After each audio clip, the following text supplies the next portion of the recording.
Bagheera and Kaa were also watching that cloud. They were now outside the city walls, but they knew they had to be careful. There were only 2 of them, and there were hundreds of monkeys.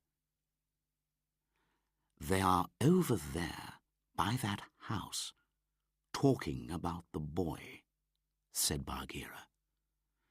"When the cloud hides the moon, I will attack them." "I will go to the higher ground at the west wall," Kaa said, "and come down the hill very fast. Good hunting." The Black Panther ran quickly to the crowds of monkeys and started hitting right and left as hard as he could. The monkeys screamed angrily, but then one of them shouted, "There is only one here! Kill him! Kill!" And a crowd of monkeys jumped on Bagheera, biting and pulling. Another group pulled Mowgli up a wall and pushed him over. He fell down into a dark room which had no doors or windows, and he could not get out.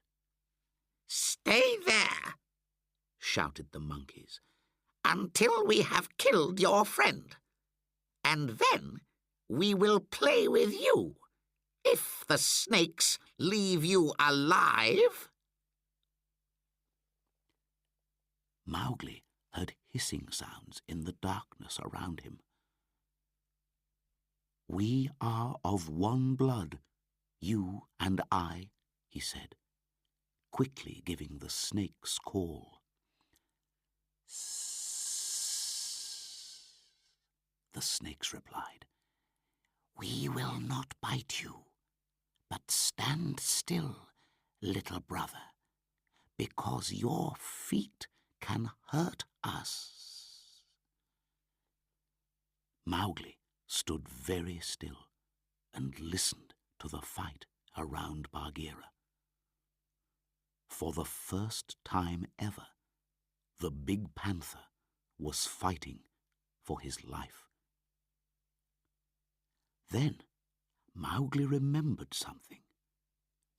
There was a big tank of water near one of the buildings. "Go to the tank, Bagheera! Get to the water!" Bagheera heard, and he knew that Mowgli was safe. Suddenly he felt stronger, and he pulled himself slowly to the tank, fighting against the crowds of monkeys. Then Baloo came running in from the jungle, shouting, "Bagheera, I am here!" At once the monkeys jumped on him, and the bear started to hit them with his great strong arms. Mowgli heard a splash when Bagheera jumped into the tank. The monkeys were afraid of water and could not follow him there, but they stood all round the sides, ready to jump on him if he tried to get out and help Baloo. And where was Kaa all this time? It was a hard climb up to the west wall, and Kaa moved carefully over the stones. Now he came down the hill very quickly, hungry and wanting to kill. Kaa was 10 meters long, heavy and strong. He went silently into the crowd of monkeys around Baloo, and he did not need to hit twice. When they are very young, monkeys are told about Kaa, the silent thief, who can kill the strongest monkey. All monkeys are afraid of Kaa. Now they ran, with shouts of, "It's Kaa! Run! Run!" Then Kaa opened his mouth for the first time and spoke one long, hissing word.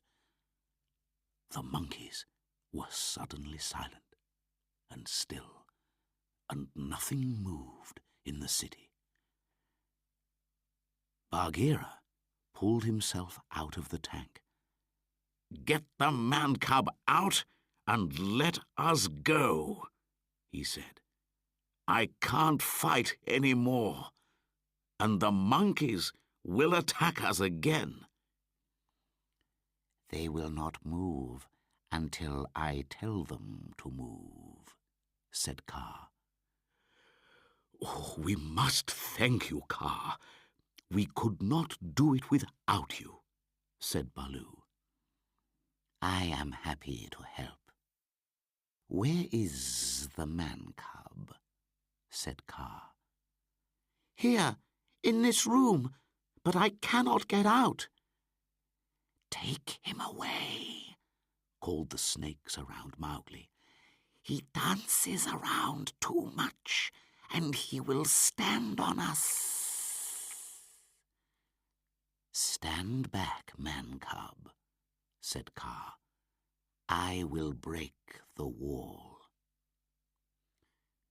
With 2 meters of his heavy body off the ground, Kaa hit the wall very hard, 5 or 6 times.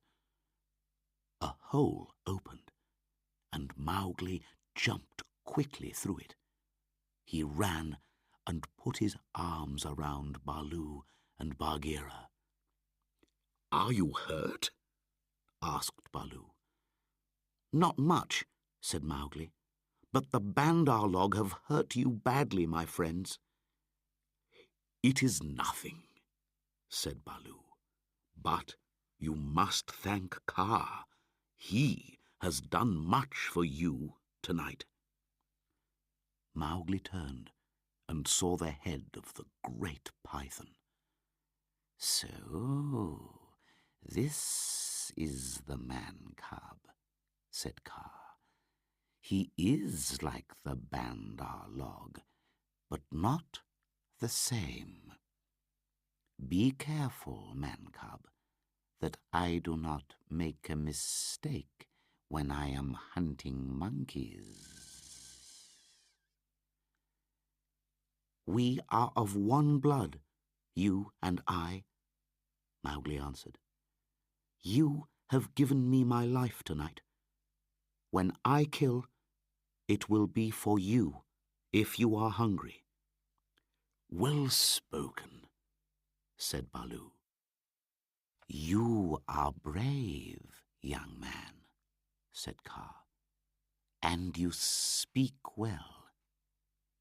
Now, go with your friends. The moon is going down. You must not see what will happen here next." Kaa went softly out in front of the lines of sitting monkeys and began to dance. His head moved from right to left, and his long body turned this way and that way, making circles that changed every second. Slowly, never hurrying, Kaa danced in front of the monkeys.